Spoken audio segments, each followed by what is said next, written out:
Merebaknya COVID-19 membuat perekonomian di Kota Denpasar mengalami guncangan. Kondisi ini pun berimbas pada ketenaga kerjaan. Tercatat pekerja di Kota Denpasar telah dirumahkan mencapai 2.975 orang dari total 3.028 tenaga kerja.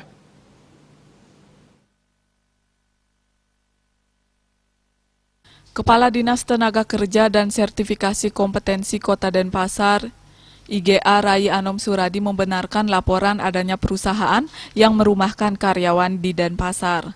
Dikatakannya sektor industri wisata yang paling dominan, hingga saat ini tercatat 2.975 orang dirumahkan dan 53 orang di PHK atau pemutusan hubungan kerja. Berdasarkan rincian, sebagian besar merupakan perusahaan yang bergerak di bidang pariwisata, di antaranya biro perjalanan, agen atau travel, wisata tirta, dan sebagainya. Namun kata Anom Suradi, pendaftaran kartu prakerja terus berlanjut dan akan diluncurkan April mendatang.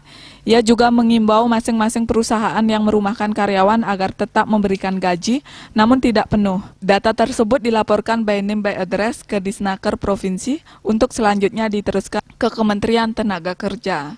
Wartawan Denpos melaporkan.